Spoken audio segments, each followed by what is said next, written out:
in the shade, stitched together. Franken-John and Bride-Haylee.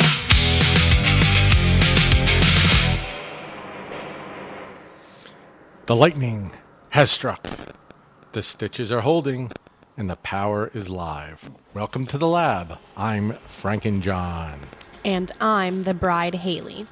You are listening to the very first broadcast of Stitched Together, the ultimate horror outing podcast. We're so glad you dug your way out of the grave to join us today. If you're a fan of classic slashers, psychological thrillers, or traveling the country hunting down the best haunts and horror conventions, you have officially found your people. That's right.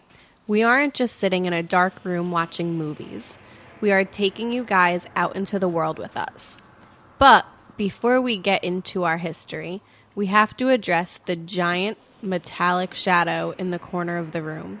John, explain who is really running the show. Right. If you look at our console, we'll just tell you.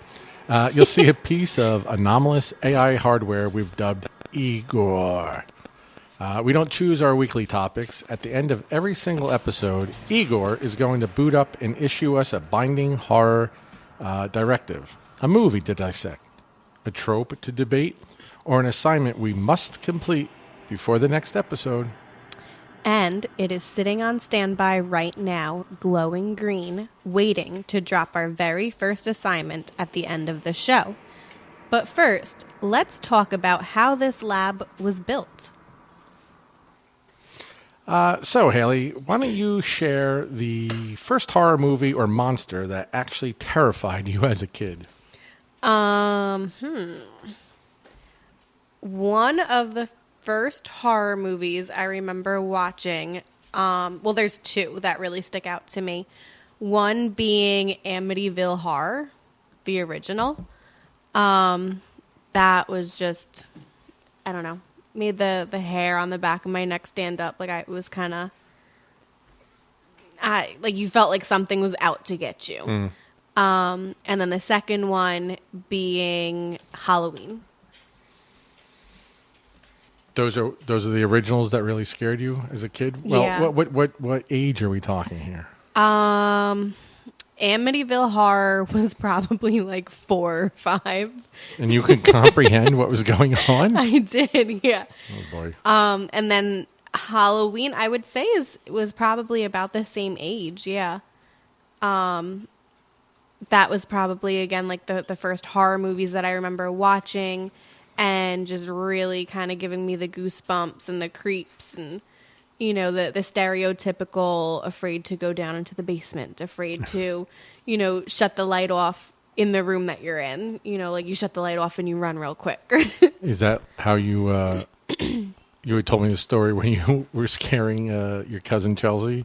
Oh, yeah. But that's when you were pretending that Michael Jackson was in the closet. That was one of them, yeah. I guess that's still horror. I think we did Michael Myers, too, at one point, yeah. She was, like, home alone, and her mom and I were out for a walk. It was later at night, and she was just really easy to scare. So we would kind of, like, prank phone call her and be like, Michael Myers is coming. And then we'd kind of like knock on our window and hide behind the car and stuff. And I'm pretty sure, if I remember correctly, she came outside with a knife and she was like, I have a knife. What age is she? I'd say maybe like 15, 16, somewhere around there. I don't know how scared I am of a 15-year-old with a knife. Well, if you were Michael Myers, you should be. She's unhinged. She would have gotten you.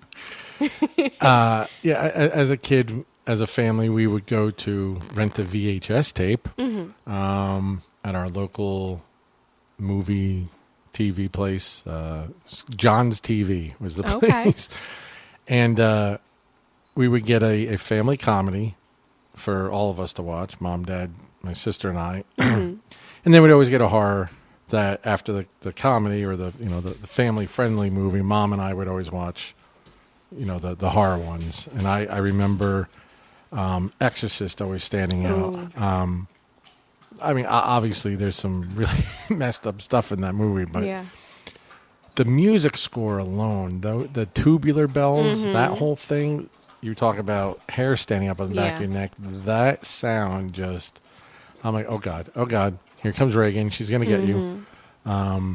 That was always pretty scary.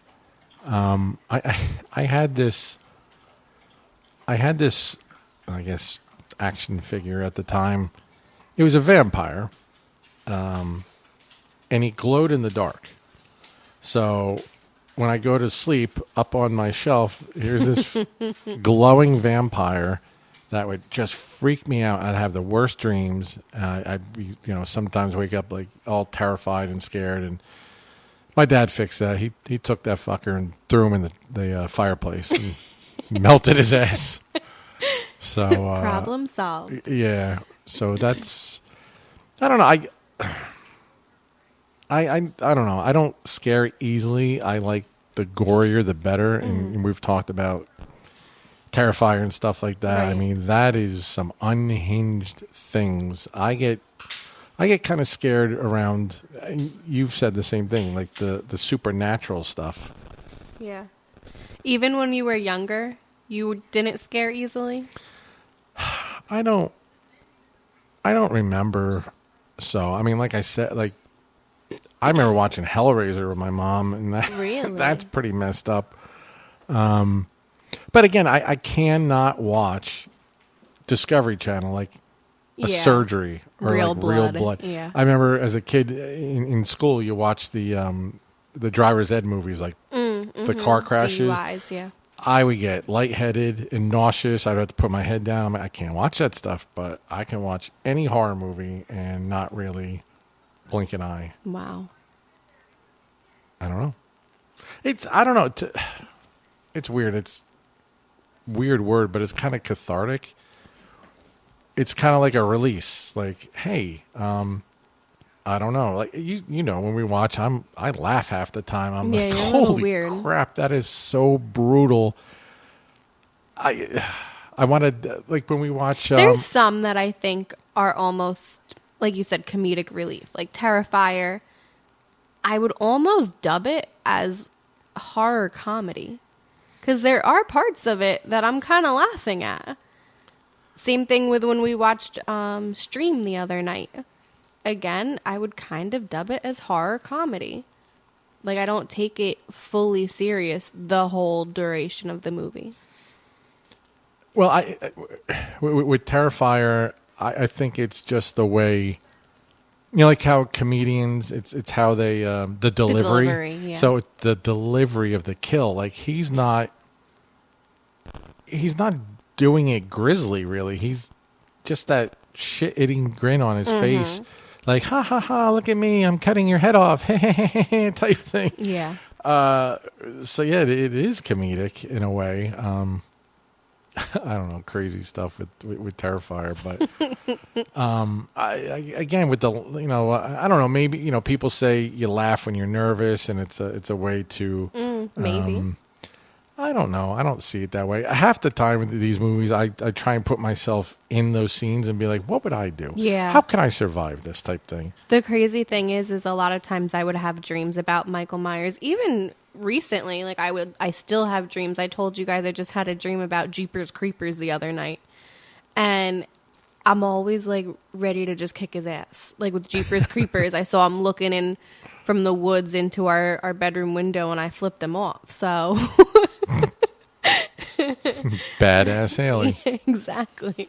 Well, he was he was spying on Kennedy, wasn't he? Right, Well, exactly. hey, that's a protective mama. Yep. So we wanted to talk about how our partnership, so Stitch Together came from early on when we first started dating.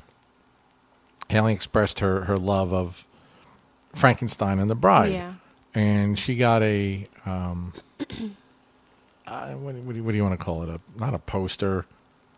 They were like portraits almost, not necessarily of us, but of Frankenstein and right. the Bride, and we dubbed it as us. Well, it says their love was made in the Lab, John and Haley, or something like that.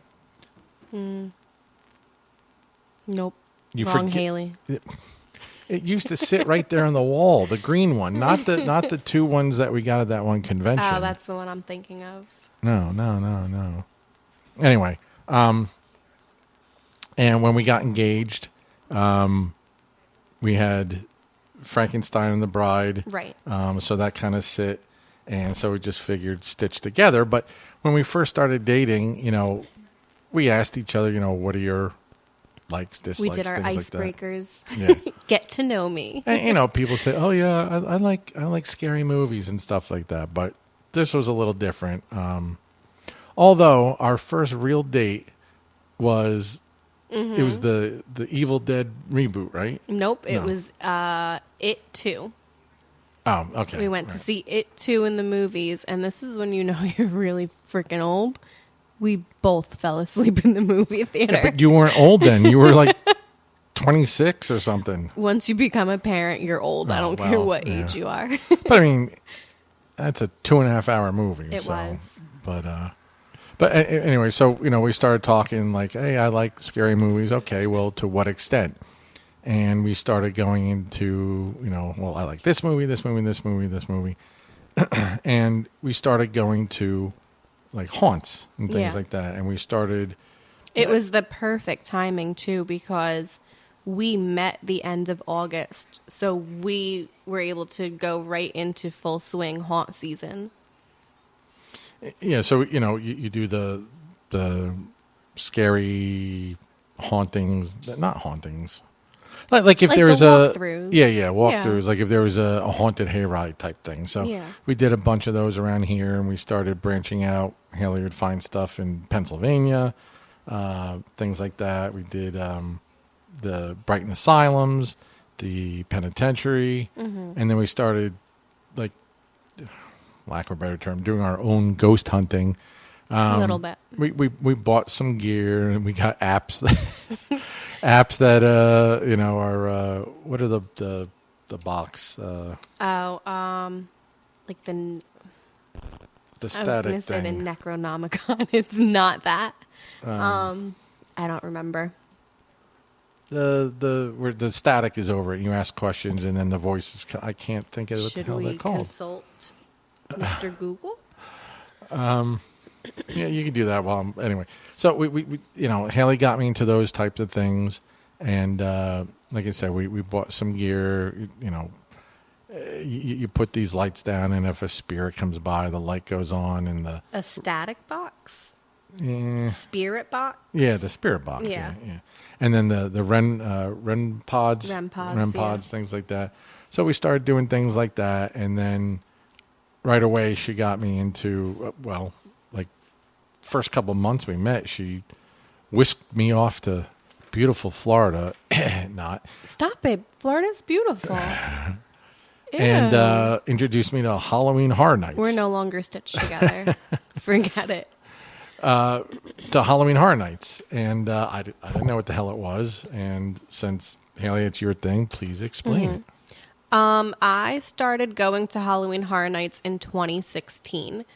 Previous to that, I, although was interested in the haunts and even locally, I never trusted myself. I always thought I was going to go, get too scared, and end up hitting somebody. And that's very frowned upon. Like Pa? Yeah. So I never would go. My brother would go. My stepfather would go.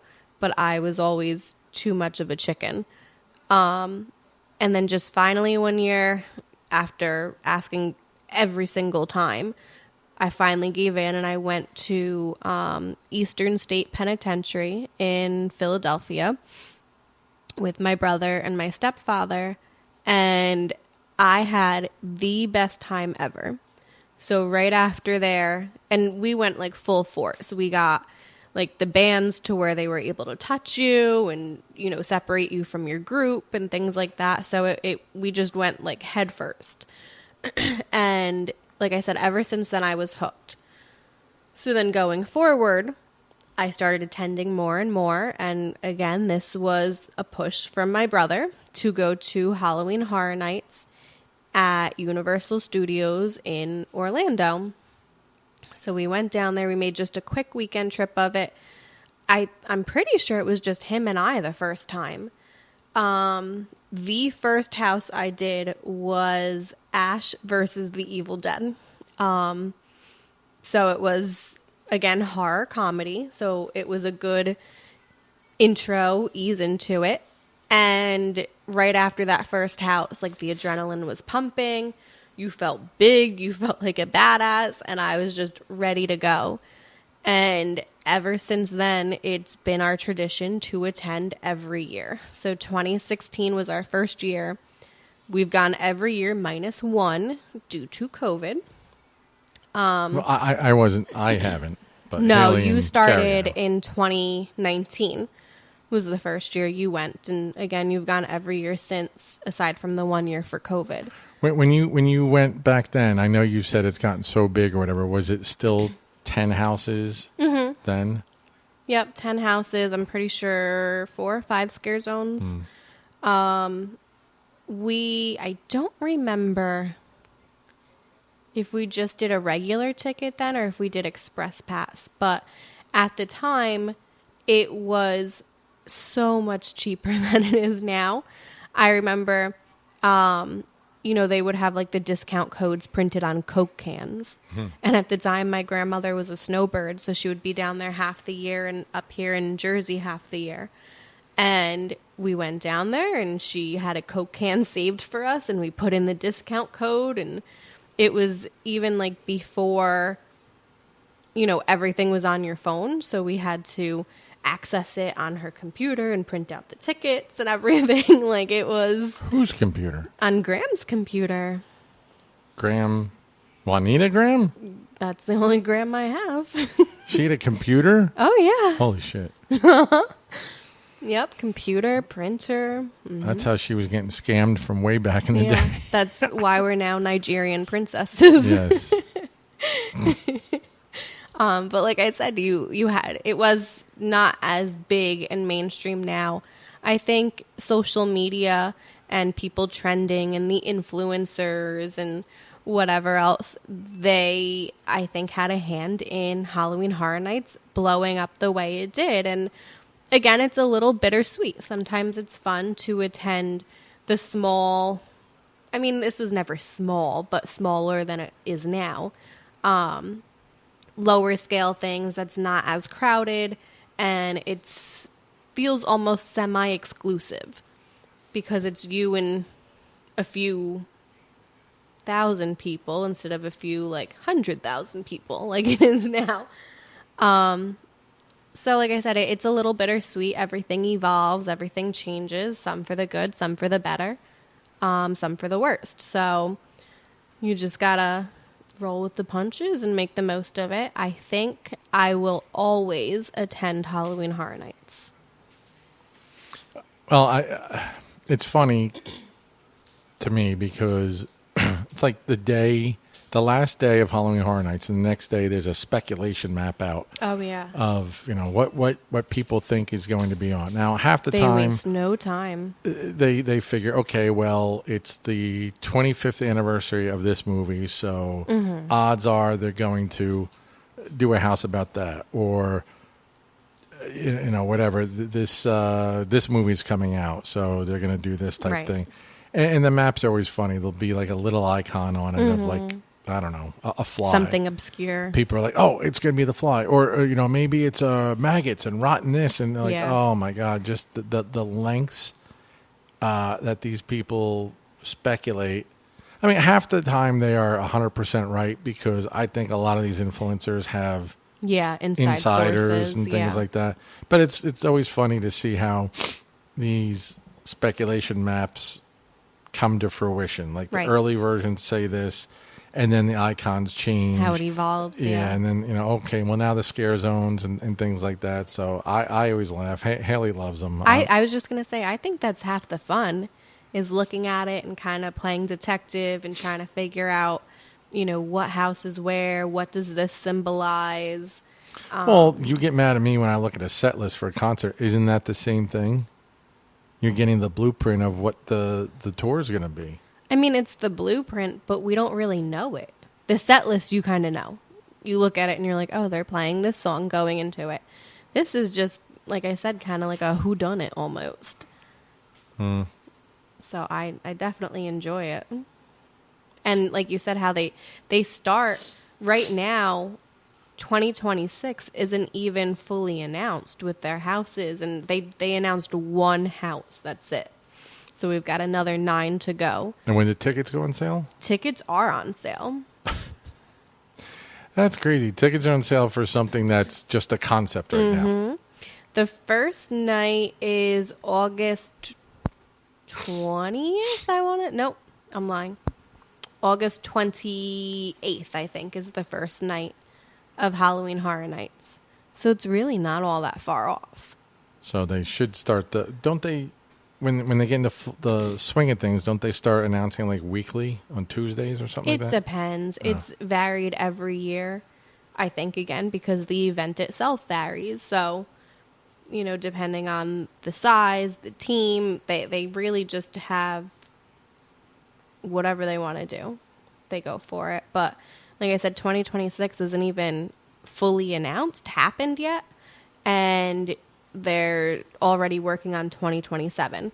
You see some of the creative team tweeting, being like, oh, I'm doing this for 2027 and I'm researching that and, you know, whatever else. So it just goes to show that they are constantly trying to figure out what they're doing and see their visions come to life. Well, then the first couple of years, there was only, what, like 4 houses or something like that? I don't know the complete history, so I would be lying if I was like, yes. But it was something small like that, yeah, and it was only a couple of nights, like a weekend or something. So it's definitely really evolved. Tiny like that, yeah. The more and more that they acquire large IPs, like Stranger Things, that took off crazily, I feel. What else did they have that was like big, that drew a lot of crowds? I think American Horror Story. They haven't done Nightmare on Elm Street. What? No. Maybe you haven't gone. How could they not have done Nightmare? I don't know. We'll have to research that. I know they had big issues with like licensing rights. How does New Line give a shit about? Yeah, I don't know. So I don't think they've ever done that. They do Texas Chainsaw often. They do Halloween often. What else? There was one other like really big one that everybody ran to. When, last year? In the last couple of years, whether or not it was last year, I don't remember. Terrifier, they had Terrifier. That I think drew a large crowd. Friday the 13th. Yep.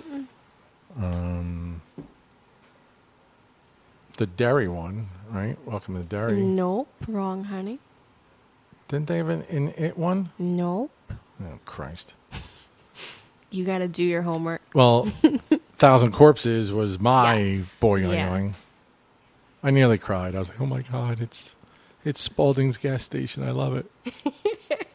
That was great. So speaking of Halloween Horror Nights, so let's back up again. When we first started going to the parks and stuff, and I said, I made the error of saying, we need to get a map. And Haley looked at me and said, hon, I am the map. And she did the snap and all that stuff. Didn't do the snap. So anyway, she's a pro at this. So we're going to ask her her 3 tips for Halloween Horror Nights. Ooh, 3. So tip 1, pacing the gates. Can you explain how to handle the massive opening crowds and why pacing your energy matters when you're on your feet all night? The crowds are, again, depending on what days you go, and like I said, it's evolving. So originally we used to go the last few nights, and there would be nobody there. The merch would be full, and it would be 50 to 75% off. Not last year. I was just going to say recently, in the last year or two, that's no longer the case. So, like I said, the crowds evolving, increasing, they are now massive. So when you go to the gate to get in, the opening ceremony, you're going to be,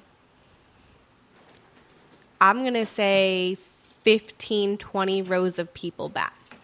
Like single file line. It's not a single file line, but if it were a single file line, you're going to have 15 to 20 rows of people in front of you.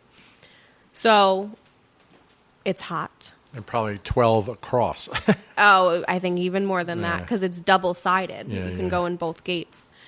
It's going to be hot. It's going to be sunny. It's going to be smelly, because people apparently don't remember to shower or wear deodorant sometimes. I don't understand it. So, again, prepare yourself. It's going to suck for a little bit. The opening ceremonies are really cool. The harsh truth is you're probably not going to see them in person.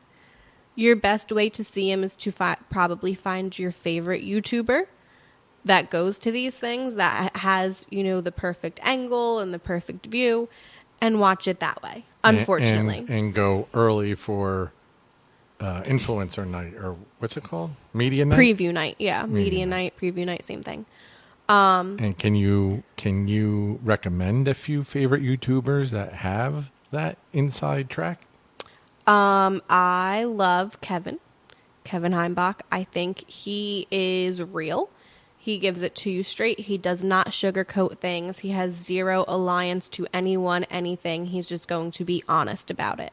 Well, he used to work there, and so. Like Haley says, he tells it like it is. He's like, listen, Universal, get your shit together. I don't know if he worked for Universal. I know he worked for Disney. Well, I mean... But either way, he knows right. He knows a thing or two about a thing or two when it comes to the theme parks and how things operate. And again, you hobnob, you make friends, you network. So even though he might not have worked there, I bet you he knows somebody who did. Does, currently, whatever it is. Yep. I like my Tim Tracker. I think does he do HHN? Yeah. He does? Mm-hmm.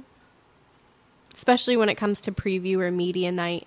Like, I don't think he's as involved and dedicated as Kevin, but he's definitely there also, yeah. I mean, there's no shortage to the theme park YouTubers or Halloween Horror Night coverage or anything like that. So all you have to do is go to the search bar, pop it in, and you will have your fair share of pickings of whatever interests you. Does Morrow go? I think here and there. Mr. Morrow. He's another one I love. Let's do this. So like I said, just go with the right state of mind. Like, you're not going to go and have it be just your Halloween Horror Nights night. Like, you're going to have to battle the crowds and the heat and the people, and let's face it, people are assholes. So you might have some rudeness and things like that. Thankfully, we've never really experienced anything too crazy that sticks out in my mind. But just be ready. And then my second one would be, when you're doing houses, go to the back of the park first. Like, just start back there and work your way up. I think that's... back. Yeah, I guess so. I think that's a better way, because the second people go through the gates, they're trying to hit the houses that they stumble upon first. So now if you run to the back, chances are you can bang out a good maybe 2-3 houses in, I'm going to say, a half hour. And the two back by Men in Black, they're right next to each other. Yeah. So you can do those pretty quickly. Yep. 9 times out of 10, when you go into one and you come out, an entrance to another one is right there. So that's always good. Another tip would be, don't skimp out on the shows, the food, the drinks. Take it all in. Even the scare zones. There's so much thought and creativity put into these scare zones. I think it's really cool to see them during the day, because when you first enter, it's daytime. It's light out when you first enter. I think it's cool to see them during the day because you can appreciate just like the rawness of it, to where you see it better in the daylight and then see it again at nighttime when everything's all done up and the lights and the effects and the fog and everything like that. I think that's really cool to be able to see it. So like I said, just enough time. I highly recommend an express pass. Well, that was my next question, because every year we do the express pass, and for the it's over at what, 1 a.m., 2 a.m.? Yeah, one of those. I think it depends on the night. And even when they let you in, they give you a time. Majority of the time, they let you in before time. And they have such an abundance of options when it comes down to tickets, to where you can get the base ticket. You can get the express ticket. You can get the RIP tour ticket. You can get the unmasking tour, to where you go through the houses where there's no scare actors in there. You can get a stay and scream ticket, to where it's your normal theme park day. Well, now you can. They didn't have it the last year, right? No, they've had it. I thought they just brought it back this year. It's actually changed now this year. Okay. So they keep kind of changing it up again because, like I said, I think the crowds and the event itself is evolving, and they're trying to cater to more people to make it a lot easier and crowd friendly. So, again, we always get the the express pass. So you cut the line. A lot of these are an hour long. Some of the bigger IPs and stuff. So you cut the line, and some even longer. You're waiting 10 minutes, maybe. So it's not bad, but we do find at times, because there's just so many damn crowds, that we almost miss a show, or we don't get to enjoy the food and drink, because the food and drink are themed. Themed, yeah. They're bloody punch, or maggot pie, or some stuff like. I mean, I'm making that up, but. There it's are. Not that far-fetched. It's not that made up. And again, like the scare zones, we run through. We run through them, but we just you get from A to B. Yeah. So this year we're thinking maybe do 2 nights. One night where we maybe do a few houses, but concentrate on the shows, the food, the drink, and the scare zones, and then the second night, clean up and do the rest of the houses with an express pass, because I really don't think there's any way you can do the 10 houses in one night without the express pass. I mean, it's doable, but it's not easily doable. It's grueling. You need to plan. You need to pace yourself. Your feet are going to be dying at the end of the night. Yeah. So wear comfortable shoes. Maybe bring some of those roll-ons, the menthol roll-ons. Put them on the bottom of your feet. Put them on your legs, your back. Hydrate. Yeah, whatever you got to do. Definitely. We look at it as we only do Halloween Horror Nights once a year. Like John said, majority of the time it was just one night. So we would sit there and it would be like do or die. Like, we're finishing these houses in time. Hell or high water, we're doing it. So, can you elaborate on the speculation map so far on what more than likely is going to be the houses / scare zones? Scare zones, there's not much information out yet, so I cannot speak to that. The speculation, well, there was one house announced. It's Jack and Oddfellow, Chaos and Carnage. So Halloween Horror Nights has their own little IP, if you will. That's Universal Halloween Horror Nights. It's Jack like their the Clown. mascots. Yeah, Jack the Clown and Dr. Oddfellow. And there's a story behind both of them and how they came together. And that's kind of, from what I understand, how this house is going to be. And those two are icons, and there's how many? 8 total? Oh, icons? There's quite a few. Oh, okay. I think more than that. All right. So that's the one that's announced thus far. Other speculations And we have our merch already. yeah, right. Other speculations of IPs include Hellraiser. a potential Hellraiser house. Yeah, boy. There's a potential for Stranger Things this year. There's a potential for an Ozzy Osbourne house. Do you need a hug? I might. There's a potential for a Sinner's house, which I think was an amazing movie. That was really well done. Yes. Am I missing And it won any? so many awards. It did. too. It did, which is rare for a horror movie. Am I missing any other IPs? I thought they were going to do Derry. No? I don't know. It's back and forth. Yeah. I thought that was one of the specs. It depends on which version you're looking at. True. Potential Resident Evil, right? Yes. Oh, that's right. Resident Evil was one also. So. What else? I thought there was... Oh, the other ones are originals. Yeah. And their originals are pretty good. Oh, what, Hatchet and Chains, right? Nope. No? That was last year. Scare Cinema or Slasher Cinema? What's the cinema one? Slaughter Cinema. Is that what it's called? I think so. Oh. And that's basically their... They're B movies, if you will. Yeah. Kind of like their drive-in B movies. Right. Yeah. All right. Anything else on Halloween Horror Nights? Like I said, definitely if it's your cup of tea, delve into the lore. Look at the history. Again, there's no shortage of pages and information and videos.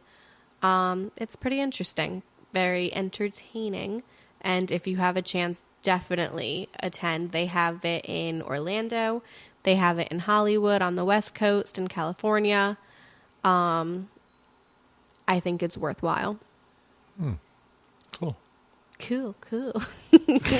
Thank you for the insider tips, Haley. Or Bride-Haylee. No problem. All right. The fog is clearing. The guide is locked, which means it is officially time to face the console. It's time. Eagor has been humming over here the entire episode. Let's fire up the data stream and see what our very first official directive is going to be. Eagor, the floor is yours. Give us the slab.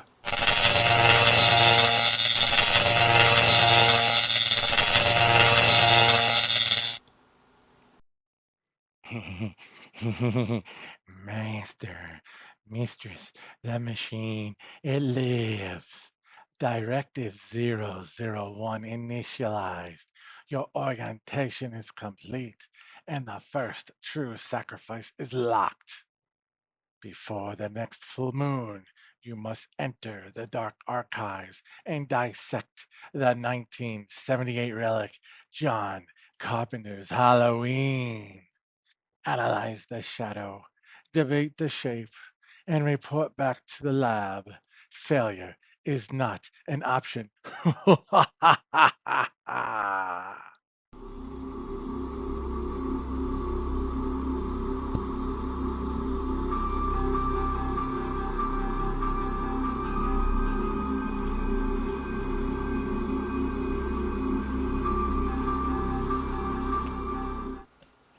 Wow. Starting us off with a masterpiece, the literal blueprint of the modern slasher.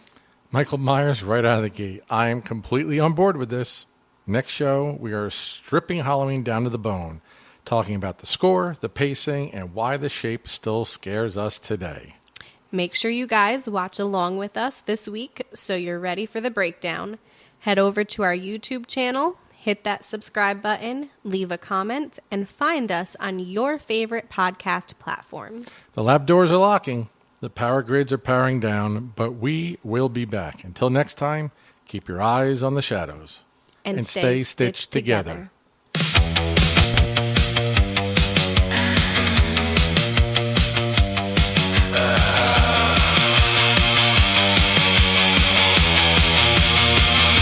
Static in the air, Static in the air, midnight in the shade, midnight in the shade. stitched together, Franken